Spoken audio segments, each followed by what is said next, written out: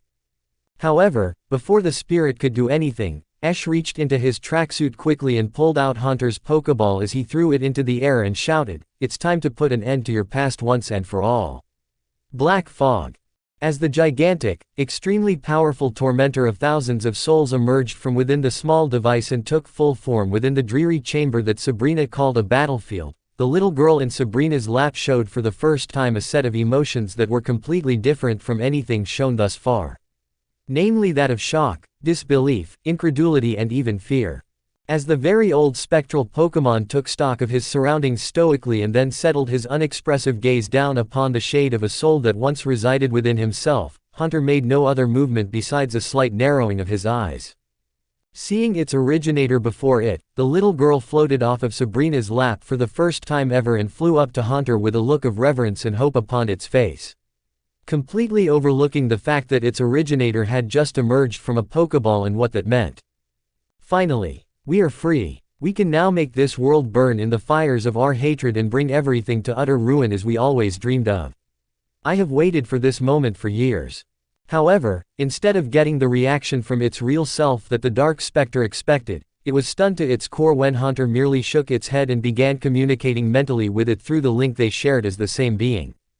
The eyes of the demonic little girl widening with everything her creator told her, she slowly floated back and stammered with disbelief palpable in her voice. Why, you can't be serious. This is what you have dreamed of since you lost her to those monstrous villagers. We have a chance to become one again and make this world bow to us like they should. How can you have possibly changed your mind like this so suddenly? You can't do this. To us. To me. The Shade's artificial face twisted into one of rage and fury. No. No, you will not do this to me. I will not allow it. Falling back, the non-existent child held its hands up as its eyes glowed a dark and malevolent red. Channeling energy from Sabrina herself into its hands, the Shade fired a large ball of pure darkness at Hunter with a twisted smile on its face. I will be the original now. You are nothing but the shell, I am the true black fog. Muhahahahaha. As the ball of dark energy, very similar to what Hunter himself used back in Pokémon Tower before Ash helped save him from his darkness, collided with the massive ghost type and exploded, the twisted soul fragment of black fog laughed maniacally. Ahahahahahahahahah. I am superior. I am the greater form of both of us. No one can stand in my way now. Ehahahahaha. However, the manic laughter only lasted for a short time until the smoke around where the energy ball impacted it finally dissipated. When it did, the dark spirit's laughter completely ceased as Hunter was shown to be floating in the exact same position as it had been before with not so much as a scratch upon him. In fact, he appeared to be completely unfazed by the attempt to kill him that his darker side had just tried so hard to accomplish. His face was just as impassive and emotionless as ever, but this time, his eyes were expressing something else. Something which could only be described as anger as his vermilion orbs locked themselves upon the much smaller form of Sabrina's tormentor. Almost like a judge about to pass the final verdict onto a convict that had been proven guilty beyond a shadow of a doubt. A cold, merciless, silent judgment that was more terrifying than all of the ranting, raving and outward bursts of violent emotions could ever hope to relay or conceive. Feeling a sensation of actual fear settle over its dark and corrupted being, the dark piece of Hunter's soul floated backward under the guise of the little girl and stammered with its fear bleeding through into its words. Wait. We can work something out, can't we? I was just jesting, I didn't mean any of it. We're one and the same, you can't do anything to me without hurting yourself as well. Ash smirked and called up to the entity that had been a source of great frustration and torment for he and his friends as well as Sabrina. That's not how this is going to work. You may have been a part of Hunter when he was dark and twisted by his own pain and rage, but now that's he found a measure of peace and happiness in his life, you no longer hold any sway over him. Why else do you think nothing you can do can affect him? The powers you use comes from Hunter, so they can't control him. Resilient to accept its fate, the dark entity began draining more power from Sabrina and started firing ball after ball of dark energy at the slowly approaching Hunter. Each time it hurled some type of dark power at its creator, the spirit piece would back up across the gym in a desperate attempt to escape. However, every time a ball of energy would come his way, Hunter simply flew straight through them as though they held no effect on him whatsoever. His progress completely unimpeded as the feared black fog approached his long-separated half-self with cold intent written clear as day across his face. Backing itself up until it hit the far wall, the phony little girl looked up at the towering Pokémon glaring down at her and held her hands out as the spectral being she really was opened its mouth and let out a loud shriek of indignant rage. Just before any curses or threats of death could leave its mouth, however, Hunter suddenly started opening his own mouth, and as he did, it grew wider and wider. At the same time, his eyes widened disturbingly and the ghost type's entire body began expanding and getting larger. Knowing what was coming, the Shade little girl turned and tried to fly away, but a powerful vacuum of wind that suddenly started sucking inwards from Hunter's mouth began pulling her backwards.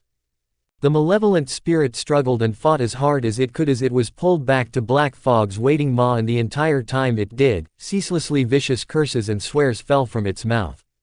No, you can't do this to me. We are one and the same, aren't we? Ahhhhhggghhhhh. You'll regret this. Do you hear me? You'll regr. At that same moment, the wide brim hat that the little girl was wearing flew off of her head and into Hunter's mouth, disappearing into the shadows and causing the Shade itself to feel unrequited fear. No, you won't be rid of me. No.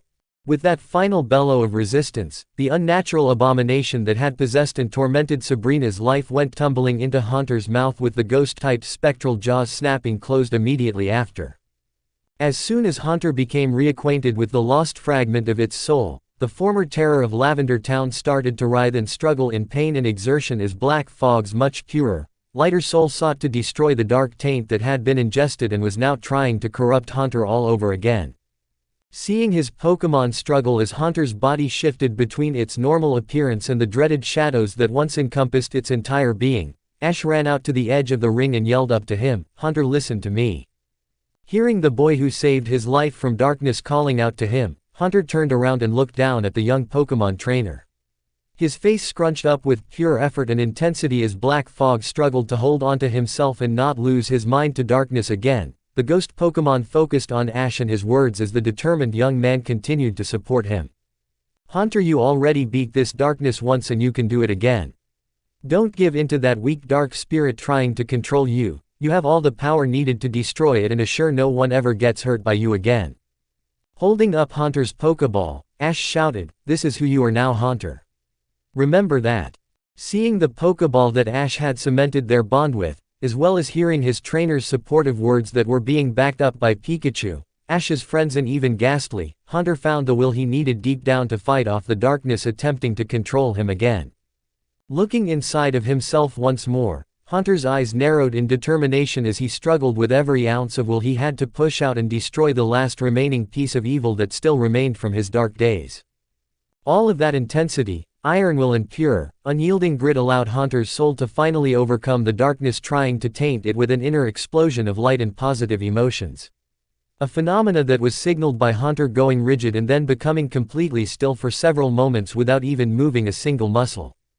For quite some time, Ash and the others watched with bated breath to see if Haunter had truly managed to fully overcome his darkness, and when the Pokémon turned around and looked down at Ash with an impassive expression for several moments that gradually, ever so slowly, turned into as true of a smile as he could muster, a vast sense of relief washed over everyone. Letting a smile of his own break across his face, Ash let out the breath he really didn't even realize that he had been keeping in and held a simple thumbs up. Praising his Pokémon immediately afterwards in a fashion that wasn't too long or heartfelt, since he knew that the emotionally damaged ghost type had a hard time processing such things. "Way to go, Haunter, I knew you could do it. I'm proud of you." The giant ghostly Pokémon merely nodded his head to Ash in acceptance of his praise and then winked at Ghastly in a way that infuriated the smaller ghost type before. Suddenly, they all heard a groaning sound followed by Sabrina falling from her chair and onto the floor like a rock. Seeing this, Gerald yelled, "Sabrina!" and ran off to his long-estranged daughter's side. Dropping next to her, he pulled the young woman into his arms and looked down at her with concern etched upon his bearded features. "Sabrina! Sabrina, please look at me." After several moments of tense silence, the black-haired girl slowly began to stir and scrunch up her face before, finally, her eyes blinked open. Seeing the face of a man she had not laid eyes on in 3 years, Sabrina's face showed her confusion as she questioned in a hoarse voice, "Father?" Hearing that simple word come from his daughter's mouth after never having expected to hear them again as long as he lived, tears formed in Gerald's eyes as he smiled warmly and responded to his daughter's question in a tone that was thick with the sentiment he was currently feeling. "Yes, my sweet daughter, it's me. I'm right here." Moving her head around weakly, Sabrina attempted to get a stock of her surroundings. Where am I? What happened?" Gerald helped his daughter into a sitting position and rubbed her hair gently to soothe her. "Shish, I will explain everything that happened to the best of my ability once you've had a chance to rest a little bit." Looking up at Ash and his friends as they approached, he smiled and nodded to them.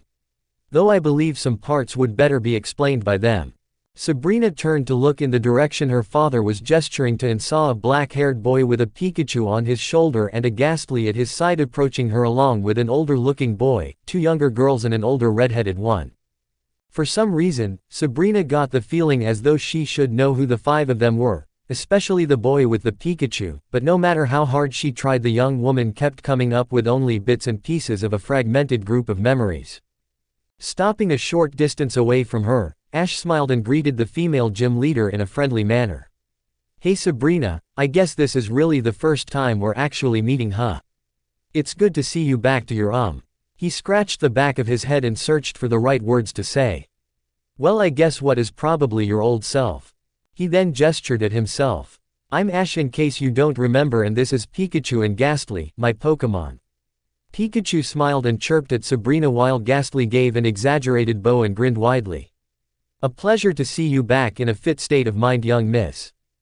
Ash then pointed to his friends in turn. And this Misty, Brock, Giselle and Soledad, my friends. Putting his hands on his waist, he looked back at her again and smiled. And we're all really glad to see you free now. That's right, Brock agreed kindly with his own smile. Breathe the fresh air again and feel alive once more, Sabrina.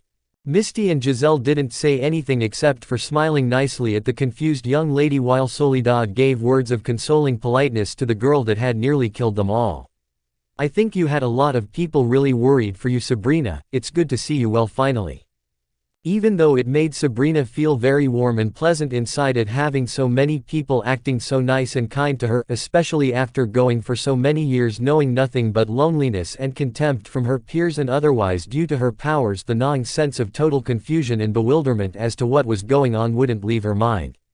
Rightly so, as a matter of fact. Having the polite, warm words of Ash and his friends greeting her as soon as she awoke from whatever had happened to her, along with her father behaving so affectionately towards her, was definitely very welcomed and great, but for all intents and purposes, they were still strangers and she had no clue how they knew her. Seeking to get some answers to satisfy her ever-curious and need-to-know mind, Sabrina sat up a little more and asked slowly of Ash, How do I know all of you? Should I know you? I'm sorry, it's just that She held her head and grimaced slightly. I just can't remember much. Ash smiled softly in understanding and nodded. It's okay, Sabrina, and we'll answer all your questions in time just like your dad said, but for right now, all you need to know is that you just met me and my friends today. I'm traveling to enter the Pokémon League and we stopped by your gym so I could try to earn another badge. We had our battle today, or I guess it might be yesterday now depending on how you look at it, and basically, that's how we know one another. Hearing that she had just recently had a battle that she couldn't remember yet caused Sabrina's ears to perk up as she sat a little straighter, her father following her movements with concern still on his face. We had a battle. Me and you. How did it go? Who won? Did I?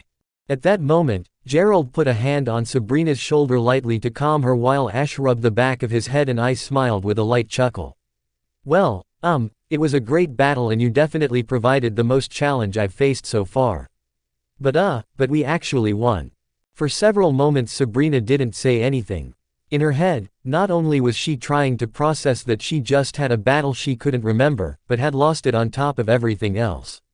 She was far from a sore loser, but Sabrina hated losing, so to hear that she had been defeated threw her for a definite loop. Honestly hating the amnesia she was currently suffering with and the fact that she couldn't remember hardly anything at all except a choppy, hazy, heated argument she had with her parents what felt like a long time ago, Sabrina committed herself to staying in the present for the time being and smiled at Ash. An expression almost everyone present was not used to seeing on her face. Well then, I may be sorry that I lost, but you apparently had to have come with some skill in order to defeat me. I just wish I could remember how it happened. Ash laughed. Yeah, well, it was exciting, that's for sure. I'm still super anxious to see what the badge looks like too. Sabrina gave him another confused expression. I didn't give you the badge. Hesitantly, Ash shook his head and replied slowly, as if choosing his words carefully. No, not yet. Some things happened and caused a few distractions to pop up after our battle, so. Her brain actually starting to hurt, Sabrina's face now showed her frustration at her current lack of remembrance as she practically demanded, why would I not give you a? Suddenly, in mid-sentence, Sabrina went totally silent with her mouth agape as though she had frozen like an ice block. Then, as though a pack of onyxes were steamrolling through her head, dozens of memories all began flashing through the psychic gym leader's brain. In her mind she saw rushed images of everything that had happened since she had been full-on possessed by Hunter's dark side 3 years ago. Memories of what she did to her parents, their home. How she became a cold, ruthless and cold person that only cared about training her Pokémon, becoming more adept with her powers and crushing her opponents. She also remembered all of the many trainers she had brutally thrashed and humiliated in gym battles over the years.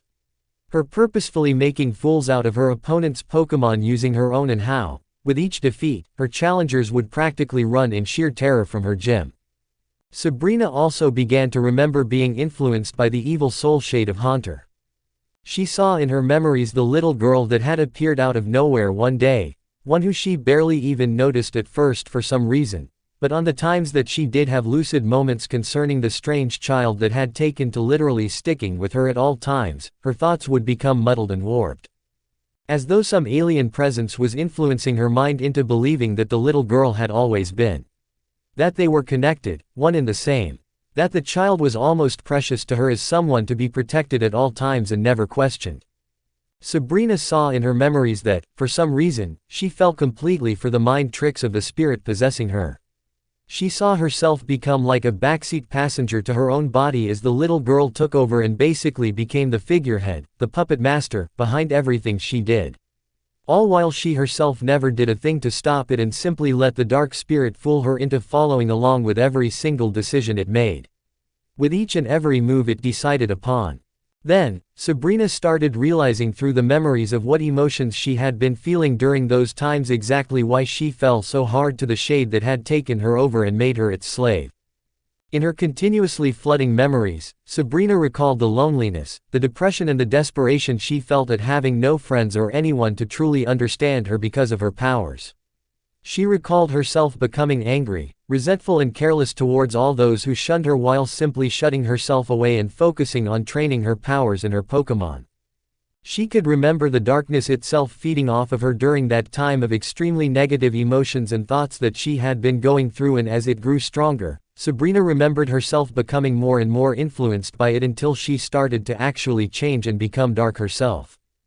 In essence, because of her weakness of mind that was caused by her becoming so angry and full of bitterness towards everyone who looked down on her or made her feel like a freak her entire life, she had all but invited the malevolent spirit to hop right in and take her mind and body for a test drive. Sabrina even recalled foggy moments and times in the life she had been living over the last 3 years while she had been being controlled by the dark entity that had latched onto her. In these memories, Sabrina saw that, somehow, she had managed to use her powers, most likely with the assistance of the shade itself, to create multiple people that she had helping her run the gym. Individuals in white coats that she had made with the built-in mindset that they were psychic students hoping to somehow unlock their inner psychic powers by training under her and practicing different skills in order to awaken said telekinetic abilities. However, from the memories Sabrina was seeing of the time that the shade posing as the little girl influenced her to create these psychic puppets, she understood that none of them actually had the purpose that the lead puppet, a long brown-haired man wearing a medical face mask along with the same coat, always told visiting challengers they had. In all reality, none of the hard-working trainees were doing any of the things that real people were told they did. It was all for nothing more than appearances. Psychic powers had to be with someone from birth, they couldn't be learned. Apparently, however, the real purpose of her slaves was much simpler and far less extravagant than training every day at the gym as a group to unlock their inner psychic. From what Sabrina was gathering from her memories, she had created those illusionary servants so they could serve her around the gym and do her bidding more than anything else. The main servant she had, the man with the long brown hair and medical mask, had apparently taken care of the finances and political aspects of her gym for her, while the others had taken care of menial tasks such as shopping, doing domestic chores in the part of the gym that she lived in, and any other small thing that she had been otherwise incapable of achieving herself due to the muddled state of her mind. As Sabrina's memories continued to wash over her, she finally remembered the intense and all-out battle that she had shared with Ash. A battle that, even she would admit, was far more brutal and challenging than any she had ever partaken in before. Not only was Sabrina impressed by Ash and his Pokémon's ability throughout the battle, but also her own as well. She honestly expected that her skills would have dropped off and become lacking over the years that she had been manipulated and possessed by the shade, but somehow, inexplicably, she had battled better than she ever had before. On a second thought concerning the matter though, she supposed that it really wasn't a big surprise. From what she could now remember, all she ever did was train and her mind was focused on nothing, 24/7, but battling and getting stronger as both a psychic and a gym leader. With her very being so obsessed with one thing and one thing alone, Sabrina supposed that anyone would attain the level of skill that she had shown in her battle against Ash. The last bit of memories she recovered were those of what came after the battle itself. How the Shade had manipulated her into trapping Ash and his friends inside of some illusionary version of Saffron City within her mind for some reason. She remembered how she had tormented them inside of it, how they had escaped thanks to her father and the almost crippling effect failing to recapture them when they tried to escape her Jim afterwards had on her due to the insurmountable rage that the dark spirit felt. Fury that it had taken out on her by attacking her mind viciously in her weakened state and attempting to completely overtake her entire being until nothing remained but it. Finally, Sabrina's memories stopped flooding into her and she snapped back to reality with a jolt. Looking first at her father and then at Ash and the others, she spoke in barely above a whisper, I remember everything now. Tears gathered in her eyes as she looked down at her hands. I was a monster. Moving quickly, Gerald pulled his daughter into a tight hug and shook his head while rocking her back and forth. No, Sabrina, you are not a monster. You were controlled by something that you had no hope in fighting against, and part of that, of all of it, was mine and your mother's fault. We should have made you feel like your powers were something special and beautiful and that they in no way made you a freak or an outcast. If we would have been more observant and seen the signs of how badly your mind was truly being affected, then we might have been able to save you before that wretched spirit ever latched onto you. Sabrina had tears now running down her face as she sobbed. But I did so many terrible things. To you, and to Mom. I did something to her and I don't even know what it was. She's gone because of me. The older man had a few tears collected in his own eyes as he held his daughter as closely as possible. Sabrina, what happened to your mother was something you had no hope in controlling. Those were the actions of a vengeful spirit forcing you to use your powers in a way in which you never would yourself. Your mother loved you fiercely and she knew that you loved her as well. It is not your fault, my daughter. I swear it isn't. You were just a child. Sabrina's sobbing slowed a little bit as her father's comforting embrace gradually helped to ease her great emotional turmoil somewhat. What about all of those trainers and their Pokémon I humiliated and made suffer? A gym leader doesn't do that to their challengers. I'm a disgrace. Ash was the one who spoke this time as he moved forward and knelt down next to her. Listen to me, Sabrina. You have got to stop blaming yourself for things that you did under the influence of a spirit that was more powerful than you could have ever hoped to overcome. That person you were then is not who you really are. You have a chance to make things right and be a better person, but you can't do that if you continue beating yourself up over things that you can't change. Slowly, she wiped her eyes and spoke softly a few moments later. The only thing I can't remember is how you all saved me. Everything concerning that is it's all just a blur. You were really out of it by that time, so it's really not a surprise, Misty answered gently. You shouldn't be upset about that. Seeing that she really wanted to know, however, Ash started describing everything concerning how Sabrina was finally freed from Haunter's dark influence. He described exactly how she was possessed, where the spirit really came from and how they got rid of it thanks to Haunter himself's help. Throughout the explanation, Sabrina's eyes went wide and her face showed her disbelief until, when he was finally finished, she asked in an odd-toned tone. So you're saying that this black fog, the source of the spirit that possessed me, got rid of it by reabsorbing its dark half and immediately after I was set free? The boy nodded. Yeah, that's pretty much what happened. He then gestured behind her. And if you wanna thank him, he's right there.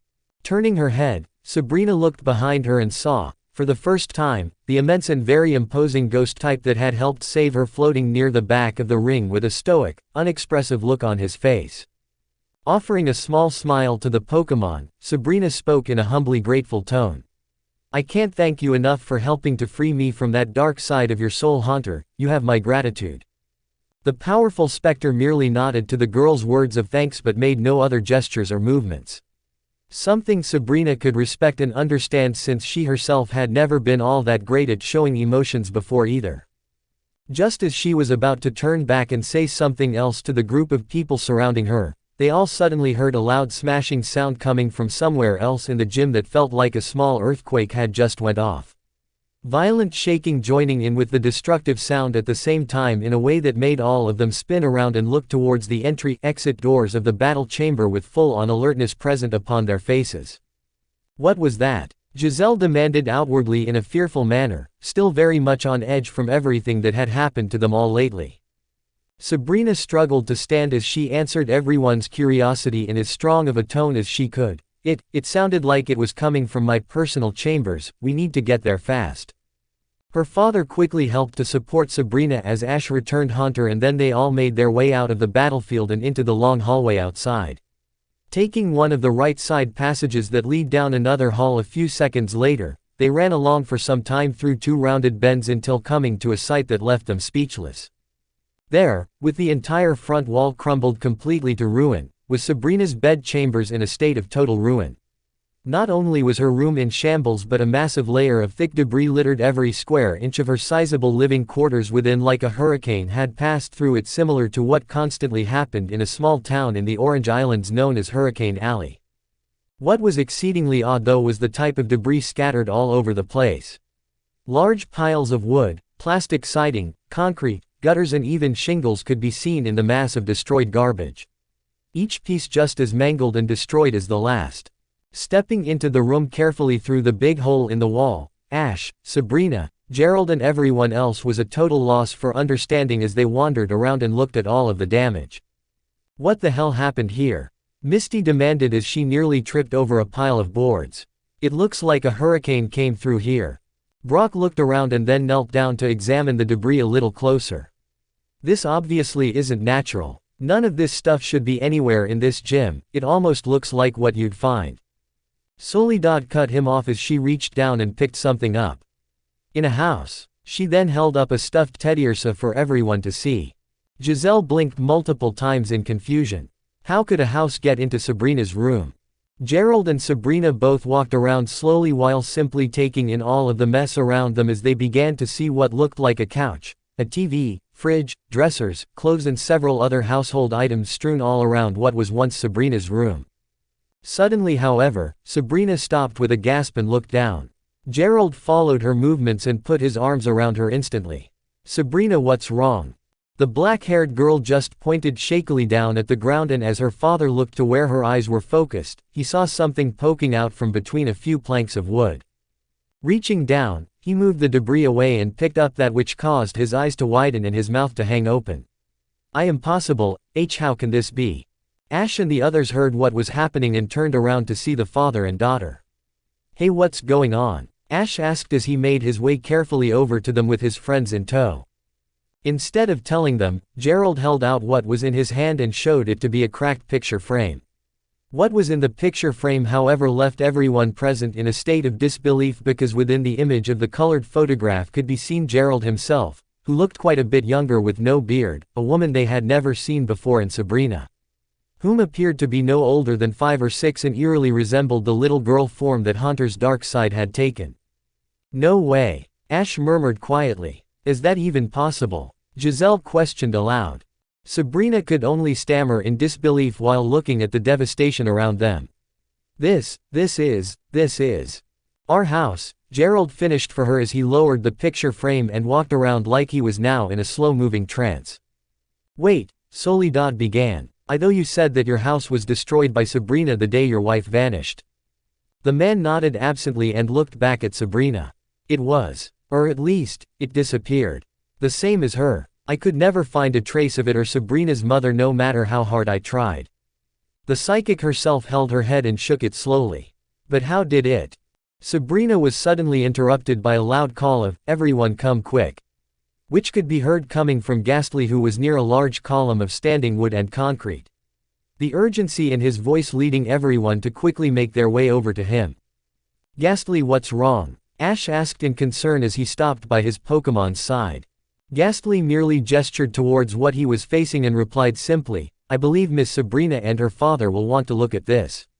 She might be someone they know." Ash looked at what Ghastly was talking about and saw a woman lying on a bed that was situated between the tent-like structure of the debris overhead. The woman had long brown hair and was wearing a cream-colored blouse with a yellow overshirt and light red skirt. She appeared to be unconscious or sleeping, and almost as soon as he looked at the woman, Ash could see similar facial features to Sabrina upon the older woman's face. Having a very good feeling who he was looking at, Ash turned around just as his friends, Gerald and Sabrina, caught up to him. Stepping to the side, Ash took a place beside Giselle while father and daughter stepped inside of the little debris shelter. As soon as they saw who was laying upon the bed, complete and total shock could be seen passing over their faces as Sabrina muttered in teary awe, Mom. Gerald fell to his knees beside of the bed and placed his hands on its soft surface as he looked upon the face of the woman he hadn't seen in 3 years and allowed 2 tears to drop down his bearded cheeks. Helen. I can't believe it, she's alive. Misty looked between Sabrina, her father and the woman laying on the bed in surprise. Wait, this woman is Sabrina's mom. How? I thought she was dead. Sabrina's father reached out and gently took hold of his wife's right hand in both of his own while speaking in a voice that resonated with the amazement he was feeling. I never knew if she was dead for certain, all I knew was that she disappeared and I never saw her again until today. This is beyond a miracle. But how did she? Soledad began and then paused while looking around at the destruction and ruin littering Sabrina's room. And all of this get here I wonder. Before any of them could contemplate on the answer, the woman on the bed slowly began to stir and move around until her eyes finally blinked open. When the mother of Sabrina opened her eyes and the first thing she saw were the faces of her husband and daughter, though older than she remembered, hopeful excitement and tears of joy gradually leaked into her eyes. Reaching up, she gently touched her husband's face and spoke in a voice that was barely above a whisper, Gerald, is it really you? Seeing his wife awake and hearing her voice, the older man broke down into tears himself and pulled her into a tight but gentle hug as he sobbed. Helen, oh my love, thank Arceus. I thought I would never see you again while I still lived. As her husband hugged her tightly, Helen wrapped her own arms around him and embraced the crying man as much as she could. Oh Gerald my love, I'm so happy to see you again. She then pulled away slightly and gave a teary smile as she rubbed his face. Look at you darling, you need to shave. As her husband returned her smile with an emotional one of his own, Helen finally locked eyes onto her daughter so as to be sure she wasn't seeing an illusion. However, given the very unique circumstances surrounding Helen's disappearance over the last 3 years, she hesitantly spoke to her daughter in a weary tone. Sabrina, sweetheart, is that really you? How do you feel? Knowing exactly why her mother seemed to be acting so oddly around her, she rubbed her left arm and nodded slowly. Yes mother, yes it is me. It's the real me. However, before Helen could say anything, Sabrina suddenly broke down into tears and hugged herself as she began shooting off rapid words of remorse and apology to her mother that were partially choked by her sobs. I'm so sorry for what I did mother. I feel so horrible for what I did to you and father and everyone else I hurt. I hate myself for being controlled by that spirit and turning into a monster. I was just so angry and I felt so alone and I'm just so sorry. The woman instantly got up and pulled her daughter down onto the bed with her in a tight embrace. One hand on the back of her head while the other cradled Sabrina to her bosom as she comfortingly hugged her daughter and rocked her back and forth while speaking soothingly. Shish, sweetheart. Sabrina my dear, please don't cry, I promise I'm not mad. I was never mad at you sweetie, I was just worried and concerned for you because I knew how alone and angry you had become. I hated watching you turn into something I knew you were not just because you felt like a freak due to your powers. Pulling her daughter back just a little, she stared into Sabrina's eyes with a tender and loving smile on her face. I was never upset at you my dear and I never blamed you for anything. I just wanted you to find yourself, your smile, again. Reaching up, she wiped the black-haired girl's tears away and then rubbed her hair softly. But I can see in your eyes now and the way in which you just spoke to me that you have finally overcome that darkness plaguing your heart. My daughter is back and that is all I care about Sabrina. Hearing the sincerity in her words and feeling her mother's loving embrace one again caused Sabrina to lunge forward and hug Helen tightly once again while still lightly sobbing. I love you Mom. Smiling as she rested her chin on her daughter's head, Helen rubbed her back and responded gently, and I love you Sabrina. More than anything in the whole wide world. She then held a hand out to her husband who immediately joined in and embraced both his wife and daughter for the first true, heartfelt family moment that they had shared in a very long time. As the family of 3 rejoiced in their reuniting and clung to each other tightly, Ash and the others looked on with soft smiles on their faces for the extremely touching, heartfelt moment that they were fortunate enough to witness. When they finally parted some time later,